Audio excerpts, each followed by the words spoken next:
ভারতের ইতিহাস ঐতিহ্য যা যা সৌন্দর্য এই সমস্ত কিছু মুসলিম শাসকদের তৈরি করা, এগুলো তারা ভুলে যায়। এগুলো জি। পাগলামি ছাড়া কিছু না। এই যে আপনার হলো মুসলিম বিদ্বেষী আচরণ করে, এই হুম। মুসলিম বিদ্বেষী আচরণের জন্য ভারতের হিন্দুদেরকে পস্তাতে হবে, অনেক বেশি পস্তাতে হবে।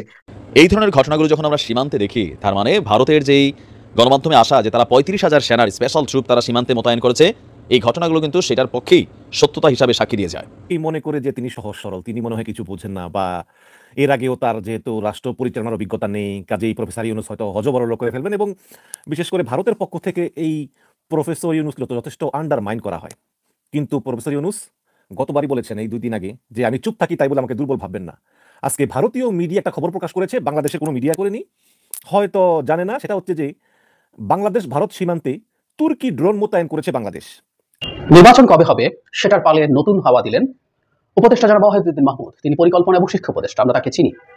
তিনি আজই একটা অনুষ্ঠানে বলেছেন যে আগামী বছর নির্বাচিত সরকার দেখব।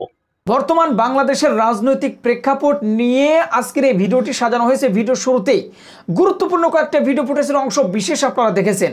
সেই ভিডিওগুলো দেখেই হয়তো অলরেডি আন্দাজ করতে পেরেছেন বা বুঝতে পেরেছেন যে আজকের এই ভিডিওটি কতটুকু গুরুত্বপূর্ণ হতে চলেছে। তাই সবাইকে বলবো ধৈর্য সহকারে আজকের এই ভিডিওটি দেখতে থাকুন। আমি কথা বাড়াবো না, সরাসরি মূল নিউজে চলে যাব, শুনতে পারবেন বিস্তারিত আলোচনা। সবাইকে বলবো যারা এখন পর্যন্ত আমাদের চ্যানেলটি সাবস্ক্রাইব করেন, প্রতিনিয়ত এই ধরনের নিত্য নতুন আপডেটগুলো পেতে আমাদের চ্যানেলটি সাবস্ক্রাইব করে আমাদের সাথে থাকুন। চলুন একটা লাইক দিয়ে বিস্তারিত সবগুলো ভিডিওর মূল আলোচনাগুলো শুনে আসি।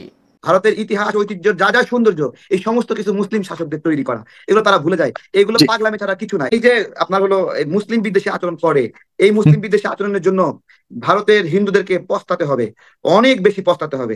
আজ হোক কাল হোক সারা বিশ্বের মুসলিমদের যে কমিউনিটি ভারতকে এই শয়তানিগুলোর এই উগ্র আচরণগুলোর জন্য ডিফাইন করবে এবং তারা এই বিষয়ে ডিসিশন নেবে। ওই যে ময়ূককে বলবো, হ্যাঁ ময়ূককে বলতেছি, দেখেন এই যে দেখেন বিজ্ঞাপন চলে আসছে ইউটিউবের। এটা এটা হলো আপনার এই যে দেখেন, এটা ইন্ডিয়ান একটা ট্রাক চালক, এখানে ইন্ডিয়ান ট্রাক চালক, সে বাংলাদেশে মালামাল নিয়ে আসছিল আবার যাচ্ছে। সে বলতেছে যে বাংলাদেশের পরিস্থিতি ভালো। ইন্ডিয়ান আমাদের বলতে হবে বাংলাদেশের পরিস্থিতি ভালো, দেখেন। এবং আপনার হলো মানে প্রাথমিকভাবে কিছু হিন্দু ইন্ডিয়ার ফাঁদে পা দিয়েছিল, অস্বীকার করা যাবে না, অবশ্যই তারা এটা করেছিল। ইসকন এটাতে পা দিয়েছে, সনাতনী জাগরণ মঞ্চ পা দিয়েছে, এবং সেই জায়গা থেকে আবার জগন্নাথ হল সহ বিভিন্ন হিন্দুরা তাদের যাদের বোধোদয় হচ্ছে যে আরে আমি তো উত্তেজনায় হিন্দু মুসলিম বিবাদে জড়াইছি, কিন্তু আমার তো দেশটা না থাকলে আমার কি থাকবে। যারা এই বাংলাদেশ থেকে ইন্ডিয়ায় গেছে তাদেরকে কতটুকু ইন্ডিয়ানরা সম্মান করতেছে, এটা হিন্দুদের বিবেচনা করা উচিত।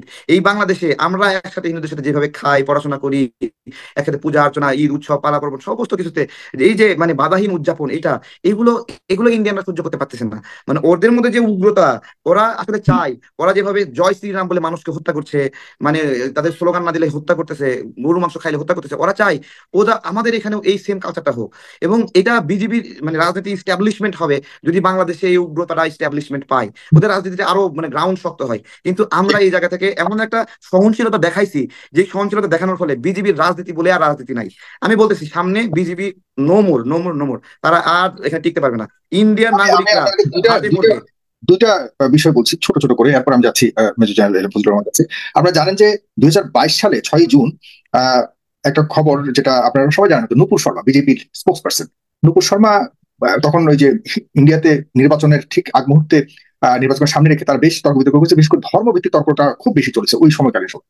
তখন নূপুর শর্মা ভারতে থাকা মুসলিমদের নিয়ে একটা খুব বাজে মন্তব্য করেছিল, হ্যাঁ, বিজেপির একজন স্পোক্স পার্সন হিসেবে। তখন কাতার, ছোট্ট একটা দেশ মধ্যপ্রাচ্যে, তারা কিন্তু এটাকে আমলে নিয়ে সে দেশে থাকা ইন্ডিয়ান রাষ্ট্রদূতকে ডেকে নিয়েছিল, ডেকে নিয়ে কনসার্ন দেখিয়েছে যে এই মন্তব্য করেছে কিনা এবং এই মন্তব্যের জবাব চাই।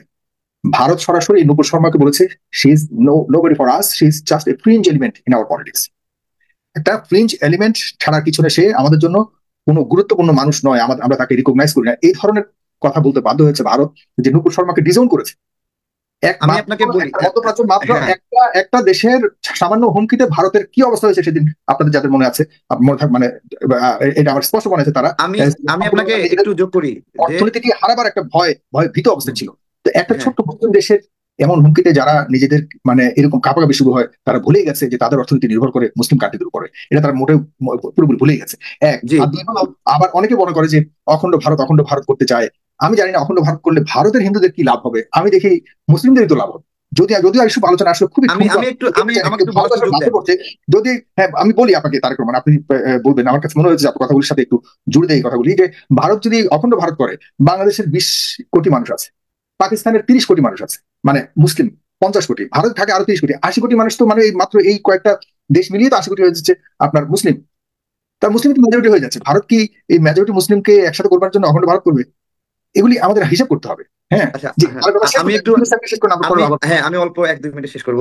প্রথমত, অখণ্ড ভারতে যখন মুসলিম এবং হিন্দু শক্তির পরিচয় আছে, তখন মাত্র 17 জন সৈন্য নিয়ে আমাদের একজন মুসলিম প্রতিনিধি সে ভারতের বিরাট হিন্দু সাম্রাজ্যকে তছনছ করে দিয়েছিল। শক্তির দিক থেকে এই অখণ্ড যদি হয়, এমন বাঁশ খাবে, তখন বুঝতে পারবে গজওয়াতুল হিন্দ কি জিনিস। ঠিক আছে? এবং আমি আপনাদেরকে বলি, আমাদের এই যে ব্রিটিশ বিরোধী আন্দোলন, সেইখানেও মুসলিমদের শক্তি, মুসলিমদের সাহসিকতা অন্যরকম ছিল। এবং এই যে ওরা যে বলে ভারত পাকিস্তান লড়াই ছিল 1971, সেই সময়েও এই বাংলাদেশ থেকে আপনার হলো অনেক পরিমাণ মানে হিন্দু, তারা লড়াই না করে ভারতে আশ্রয় নিয়েছিল এবং মুসলিমদেরকে এখানে ফেলে রেখে গিয়েছিল। মুসলিমরা মুসলিমদের বিরুদ্ধে লড়াই করেছে, এইরকম একটা বিষয় ছিল। আমি কেন এই ধর্ম বিষয়টা আনলাম, অখণ্ড ভারত বলতে তো হিন্দুত্ববাদের ভারতই ওরা প্রতিষ্ঠা করতে চায়, যে সবাই সব মিলে বড় ভারত বানাবে, সেইখানে হিন্দুরা হলো শাসন করবে। আমি বলি এইটা এইটা ওদের ওইখানে কিভাবে এটা? ইসলামী যে ইতিহাস এবং শৌর্য বীর্য, এগুলো কি ওরা দেখে না? ওই বড় বড় তাজমহল, বড় বড় স্থাপত্য, এগুলো দেখে না? এগুলো কাদের তৈরি করা? এই ভারতের ইতিহাস ঐতিহ্য যা যা সৌন্দর্য, এই সমস্ত কিছু মুসলিম শাসকদের তৈরি করা, এগুলো তারা ভুলে যায়। এগুলো জি পাগলামি ছাড়া কিছু না। এবং আমি বলি, জি ভারত গত কিছুদিন আগে যেই ধরনের খারাপ ম্যানারলেস আচরণ দেখাচ্ছে, তার মধ্যে অস্ট্রেলিয়াতে তাদের একটা বিবাদ হলো, কানাডায় বিবাদ হলো, আমেরিকায় বিবাদ হলো, বিভিন্ন জায়গায় মানে এটা পাকনামি করতেছে। যে দেশের লোকেরা অন্য জায়গায় গিয়ে মানে কর্ম করে, তারা ওইখানে গিয়ে আবার পাকনামি করে। তো এখন তো এই যে কানাডা ইন্ডিয়ানদেরকে তো স্টুডেন্ট ভিসা দিচ্ছে না, বা সেখানে নিষেধাজ্ঞা দিচ্ছে, এখন তুই খা, তুই কি খাবি? ঠিক আছে? এবং আমি বলতেছি যে এই যে আপনার হলো মুসলিম বিদ্বেষী আচরণ করে, এই মুসলিম বিদ্বেষী আচরণের জন্য ভারতের হিন্দুদেরকে পস্তাতে হবে, অনেক বেশি পস্তাতে হবে। আজ হোক কাল হোক, সারা বিশ্বের মুসলিমদের যে কমিউনিটি ভারতকে এই শয়তানিগুলোর, এই উগ্র আচরণগুলোর জন্য ডিফাইন করবে এবং তারা এই বিষয়ে ডিসিশন নেবে। জি যেই দেশের পেটে ভাত জি পড়ে জি না, জি অন্যের কাছে জিনিস এই বিক্রি না বিষয়টা করলে, থাকতে চাই, এখানে থাকতে হ্যাঁ, চাই, যেই এখানে থাকতে দেশের চাই যেই দেশের পেটে ভাত পড়ে না, অন্যের কাছে জিনিস না বিক্রি করলে, ওই দেশের মানুষ এত সম্পদ দেখায়। ওদের বাড়ি ঘরগুলোর অবস্থা তো দেখেন, সব বেড়ার ঘর, ছনের ঘর, এগুলো ঘর নাই, উপর থেকে বৃষ্টি পড়ে, কোনো কিছু নাই। ইন্ডিয়া তো সংস্কৃতি থেকে, কালচার থেকে 1000 বছর পিছায় আছে। আর মানে ওদেরকে বলতেছি, ওরা বাংলাদেশে মাঝে মাঝে ঘুরে দেখুক, এখানে মানুষগুলোর জীবনাচার, আচার ব্যবহার, সংস্কৃতি কতটুকু উন্নত। এগুলো তো ওদের বোঝা উচিত। এগুলো পাগলামি করে। ওদের মাথা পিছু আয় কত, আমাদের পাশে ত্রিপুরা, আর আমাদের কত? ওদের আসামে মাথা পিছু আয় কত, আমাদের মাথা পিছু আয় কত? পশ্চিমবঙ্গে ওদের মাথা পিছু আয় কত, আমাদের কত? এগুলো আকাশ পাতাল পার্থক্য। আমাদের সাথে আমাদের টাকা আছে, যেতে পারি সেনতে কিনবো। ওরা ওরা ওরা তো রাইট। ঠেলা বুঝবে এক জি সময়। আমি তো এই মনে করে যে তিনি সহজ সরল, তিনি মনে হয় কিছু বোঝেন না, বা এর আগেও তার যেহেতু রাষ্ট্র পরিচালনার অভিজ্ঞতা নেই, কাজেই প্রফেসর ইউনুস হয়তো হযবরল করে ফেলবেন। এবং বিশেষ করে ভারতের পক্ষ থেকে এই প্রফেসর ইউনুসকে তো যথেষ্ট আন্ডারমাইন করা হয়। কিন্তু প্রফেসর ইউনুস গতবারই বলেছেন, এই 2 দিন আগে, যে আমি চুপ থাকি তাই বলে আমাকে দুর্বল ভাববেন না। আজকে ভারতীয় মিডিয়া একটা খবর প্রকাশ করেছে, বাংলাদেশে কোনো মিডিয়া করেনি, হয়তো জানে না। সেটা হচ্ছে যে বাংলাদেশ ভারত সীমান্তে তুর্কি ড্রোন মোতায়েন করেছে বাংলাদেশ। তুরস্ক থেকে আনা ড্রোন মোতায়েন করে বাংলাদেশ ভারত সীমান্তে নজরদারি করতেছে। যে আসলে কিভাবে কি, আপনারা জানেন যে গত পরশুদিনও পঞ্চগড়ে বরাবরের মতোই একজন ভারতীয় সীমান্তরক্ষী বাহিনীর গুলিতে বাংলাদেশের একজন নিহত হয়েছে। এবং এই কারণে এটা ইয়ের খবর, ওই যে মানব জমিনের খবর আপনারা দেখেন, সীমান্তে তুর্কি ড্রোন মোতায়েন বাংলাদেশের সতর্ক অবস্থানে ভারত। তো এখানে লিখেছে যে ভারতের পশ্চিমবঙ্গ কলকাতার কাছে তুরস্ক নির্মিত ড্রোন মোতায়েন করেছে বাংলাদেশ। এমন খবরের ভিত্তিতে বাংলাদেশ সীমান্তে নজরদারি জোরদার করেছে ভারত। সূত্রের বরাত দিয়ে এই খবর দিয়েছে ইন্ডিয়া টুডে। এতে বলা হয়েছে যে বাংলাদেশের সাবেক প্রধানমন্ত্রী শেখ হাসিনার পতনের পর ঢাকা দিল্লির সম্পর্কে উত্তেজনার পারদ এখন তুঙ্গে। হাসিনার পতনের পর সীমান্ত জুড়ে উত্তেজনা আরও বৃদ্ধি পেতে পারে, এমন গোয়েন্দা তথ্যের পটভূমিতে নড়ে চড়ে বসতেছে ভারত। সূত্রের দাবি, ভারত সীমান্তের কাছে তুরস্ক নির্মিত বায়ারাক্টার TB2 নামে মানুষহীন, মানে মানুষ চালানো একটা ড্রোন, নিচ থেকে কন্ট্রোল করা হয়, মানুষহীন একটি UAV ড্রোন মোতায়েন করেছে বাংলাদেশ, যা যাচাই করে দেখেছে দিল্লি। গোয়েন্দা তথ্যের ভিত্তিতে ইন্ডিয়া টুডে বলেছে, সীমান্তে মোতায়েন করা এইসব ড্রোন গোয়েন্দা তথ্য সংগ্রহ এবং নজরদারি মিশনের জন্য পরিচালনা করে বাংলাদেশ সেনাবাহিনী।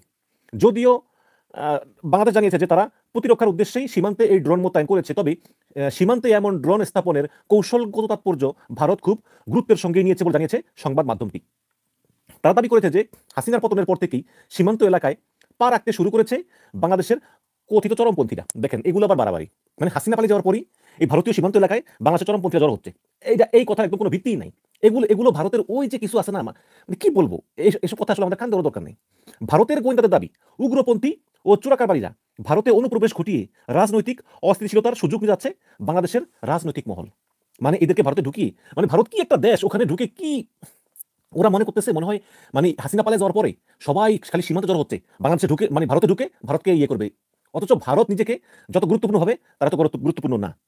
ইন্ডিয়া টুডেকে ভারতের একজন সিনিয়র গোয়েন্দা কর্মকর্তা বলেছেন যে হাসিনার পতনে আমরা খুবই উদ্বিগ্ন, কেননা হাসিনার পতনের পর সীমান্ত এলাকায় ভারত বিরোধী উপাদানগুলো সক্রিয় হয়েছে। এমন রাজনৈতিক অস্থিরতা এবং সীমান্তে ড্রোন মোতায়েনের বিষয় ভারতকে আরও সতর্ক অবস্থানে নিতে বাধ্য করবে বলে জানিয়েছেন ওই কর্মকর্তা। এবার আসি ড্রোন কি। এই তুরস্ক নির্মিত বায়ারাক্তার TB2 নামের এই ড্রোন সীমান্তে নজরদারি এবং ছোটখাটো মিশন পরিচালনার জন্য এই বছরের শুরুতে হাতে পেয়েছে বাংলাদেশ। এটা হাসিনা আমলে আমদানি করা। ডিফেন্স টেকনোলজি বাংলাদেশ বরাতে সংবাদ মাধ্যম দাবি করেছে যে হাতে পেয়েছে 12টা ড্রোন। এর ভিতরে প্রফেসর ইউনুস 6টার ব্যবহার শুরু করে দিয়েছে অলরেডি। সবগুলি এই ভারত বাংলাদেশ সীমান্তে খালি ওরে আর ঘোরে আর দেখে। তো ভারত কি প্রতিক্রিয়া? বাংলাদেশের কোনো বর্তমান অস্থিরতার মধ্যেই খুবই উচ্চ সতর্ক অবস্থান নিয়েছে ভারতীয় সেনাবাহিনী। তারা খুব সতর্ক অবস্থানে আছে। তারা বাংলাদেশের বিরুদ্ধে নরেন্দ্র মোদী এই বাংলাদেশের সীমান্তে পাল্টা ড্রোন মোতায়েনের পরিকল্পনা করতেছে। করো, তাহলে 2 ড্রোনে সংঘর্ষ হবে। সীমান্তে বাংলাদেশের কথিত ড্রোন মোতায়েনের বিরুদ্ধে ভারতীয় সেনাবাহিনীর হেরন টিপির মতো ড্রোন মোতায়েন করে তাদের অভিযান জোরদার করার বিকল্প পথ বেছে নিতে পারে। একজন উচ্চপদস্থ ভারতীয় কর্মকর্তা ইন্ডিয়া টুডেকে বলেছেন যে বর্তমান পরিস্থিতির উপর নিবিড়ভাবে নজর রাখতেছে নরেন্দ্র মোদী। সীমান্তে নিরাপত্তা নিশ্চিত করতে প্রয়োজনীয় পাল্টা ব্যবস্থা নেওয়ার কথা ভাবছে দেশটি। তো এই মানে সীমান্তে পাল্টা ব্যবস্থা নেওয়ার কথা ভাবছে। এরই মধ্যে আবার ঢাকায় আসছেন ভারতের পররাষ্ট্র সচিব। এটা মানবজমিনের খবর। এই হচ্ছে পররাষ্ট্র সচিবের ছবি। তিনি সম্ভবত 9 তারিখে ঢাকায় আসছেন। এখানে লিখেছে যে দুই দেশের সম্পর্কে টানাপোড়েনের মধ্যেই ভারতের পররাষ্ট্র সচিবের ঢাকা সফর নিশ্চিত করেছে দেশটির পররাষ্ট্র মন্ত্রণালয়। শুক্রবার সাপ্তাহিক ব্রিফিংয়ে ভারতের পররাষ্ট্র মন্ত্রণালয়ের মুখপাত্র রণধীর জয়সওয়াল জানান যে পররাষ্ট্র সচিব বিক্রম মিশ্রি 9 ডিসেম্বর একদিনের জন্য ঢাকা সফরে যাচ্ছেন। বাংলাদেশ ও ভারতের পারস্পরিক স্বার্থ সম্পর্কিত নানাবিধ বিষয়ে পররাষ্ট্র সচিবের সঙ্গে আলোচনা হবে, ইত্যাদি ইত্যাদি। তো দেখুন, আসলেই মানে বিষয়টা হচ্ছে কি এত সহজ না আসলে। মানে বাংলাদেশ ভারত সম্পর্কে ভারত মনে করেছিল যে বাংলাদেশ তো খুব দুর্বল, বাংলাদেশকে আমরা যা বলবো তারা তাই করবে। এবং এই বাংলাদেশকে যে আসলে এরা সরাসরি না হলেও সাংস্কৃতিকভাবে, কৌশলগতভাবে, অর্থনৈতিকভাবে, রাজনৈতিকভাবে যে একটা করদরাজ্য করার চেষ্টা করেছিল এবং সে পথে অনেক এগিয়েও গিয়েছিল, কোনো সন্দেহ নাই। তো এখানে আমরা যদি দেখি যে শেখ হাসিনা যখন ক্ষমতায় ছিল তখন ভারত শেখ হাসিনাকে যার পর নাই সমর্থন করেছে।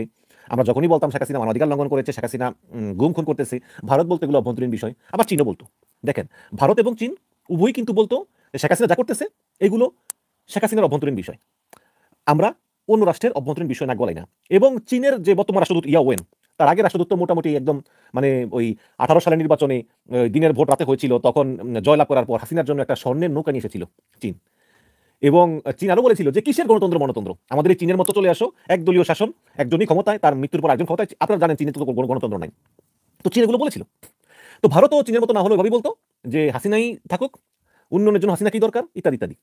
কিন্তু আমরা আরও দেখলাম যে হাসিনা 7 জানুয়ারি নির্বাচনে জয়ের আগে, মানে 7 জানুয়ারি নির্বাচনের আগে হাসিনা একটা কথা দিল চীনকে যে যদি আমরা 7 জানুয়ারি নির্বাচনে জয়লাভ করতে পারি তাহলে যে তিস্তা প্রকল্প, এই তিস্তা প্রকল্প আমরা চীনকে দিয়ে করাবো। এবং গত বছরের 20 জানুয়ারি চীনের রাষ্ট্রদূত ইয়া ওয়েন বলেছিলেন যে আমরা চাই হাসিনা জিতুক, হাসিনা জিতলে আমাদেরকে দিয়ে তিস্তা প্রকল্প করাবে।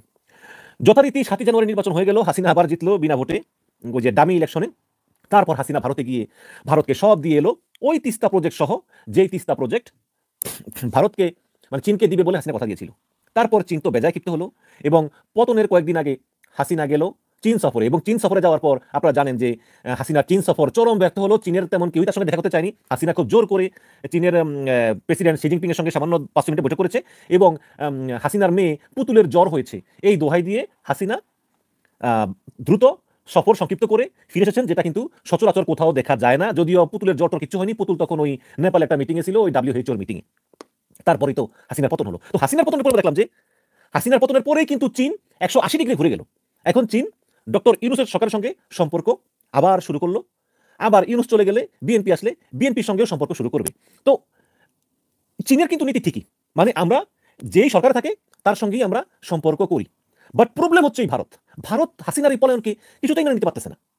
এই কারণে ভারত নতুন নতুন ষড়যন্ত্র, নতুন নতুন হিন্দু নির্যাতন, তারপরে প্রোপাগান্ডা, ফেক প্রোপাগান্ডা, লবিস্ট লাগিয়ে ব্রিটিশ পার্লামেন্টকে দিয়ে একটা মিথ্যা বিবৃতি দিয়েছে, এবং এই ব্রিটিশ পার্লামেন্টের বিবৃতি যে মিথ্যা এবং অসত্যের উপর প্রতিষ্ঠিত সেটা কিন্তু অলরেডি প্রমাণিত হয়ে গিয়েছে। এখন দেখুন, বাংলাদেশের সঙ্গে ভারত যেই রকম ব্যবহার করতেছে, এই ব্যবহারে ভারত দীর্ঘমেয়াদে চলতে পারবে না। আমি তো অর্থনীতিবিদ নই বা আমি রাজনীতি বিশেষজ্ঞ নই, কিন্তু সামান্য কিছু কথা বলি যেটা আমাদের সবার আমাদের দর্শক যারা আছে অনেকেই সহজ সরল, অনেকেই মানে লেখাপড়া বেশি দূর করতে পারেননি, তাদের বোঝার সুবিধার্থেই। মনে করেন যে আমাদের বাণিজ্য, আমরা ভারত থেকে কিনি 12 বিলিয়ন 13 বিলিয়ন ডলারের পণ্য, ভারত আমাদের কাছ থেকে কিনে মাত্র 1 বিলিয়ন। এখন যদি ব্যবসা বাণিজ্য বন্ধ হয়ে যায়, আমরা চাই না যে ব্যবসা বাণিজ্য বন্ধ হোক, কারণ আমরা ভারত থেকে সস্তায় পাই, এটা সত্য, অন্য জায়গা থেকে সস্তা, এবং আমরা পৃথিবীর যেখান থেকে সস্তা পাই সেখান থেকে কিনবো, সেটা ভারত হোক। এই কারণেই আমি ভারতীয় পণ্য বয়কটের বিরোধিতা করেছিলাম, কারণ সস্তায় পাওয়া যায়। আমি চাই যেখান থেকে সস্তায় পাই।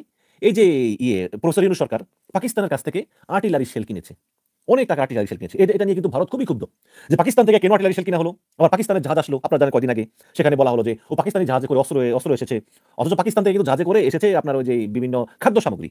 এখানে ভারত এবং তার এই দেশের আওয়ামী লীগ দোসররা তারা একদম কার্টুন মাটুনে কি বলেছে, আগে অস্ত্র আসতো ট্রাকে, এখন অস্ত্র আসে জাহাজে, ইত্যাদি ইত্যাদি। তো সেই পাকিস্তান থেকে আপনার আসলো আর্টিলারি গুলো আসলো, শেল আসলো। তো এটা তো আমরা কম দামে পেয়েছি তাই কিনেছি। পাকিস্তান অনেক গরিব হতে পারে, কিন্তু পাকিস্তানের সামরিক সরঞ্জামের যে কারখানা আছে শিয়ালদহে, এটা খুবই বিখ্যাত এবং তারা খুবই ভালো অস্ত্র তৈরি করে। প্রিয় দর্শক শ্রোতা, আশা করি সবগুলো ভিডিও দেখেছেন এবং সকল বিশ্লেষকদের আলোচনাগুলো আপনারা শুনেছেন। তো কি জানলেন, কি বুঝলেন, অবশ্যই আপনাদের মূল্যবান মতামত আজকের এই ভিডিওর কমেন্ট বক্সে জানিয়ে দিন। আর হ্যাঁ, পারলে ভিডিওটি শেয়ার করে সবারই দেখাশোনার সুযোগ করে দিন। আর আমাদের এই চ্যানেলে এখন পর্যন্ত যারা সাবস্ক্রাইব করেনি, প্রতিনিয়ত এই ধরনের সকল প্রকার নিত্য নতুন আপডেট, গরম খবরগুলো যদি জানতে চান, পেতে চান আমাদের এই চ্যানেল থেকে, অবশ্যই আমাদের এই চ্যানেলটি সাবস্ক্রাইব করে আমাদের সাথে থাকুন। যারা ইতিমধ্যে সাবস্ক্রাইব করে দিয়েছেন সবাইকে অসংখ্য ধন্যবাদ জানিয়ে আজকের মতো এখানে এই ভিডিওটি শেষ করছি। আবারও দেখা হবে, কথা হবে নতুন কোনো গরম খবর নিয়ে। সে পর্যন্ত সকলে ভালো থাকবেন, সুস্থ থাকবেন। আল্লাহ হাফেজ।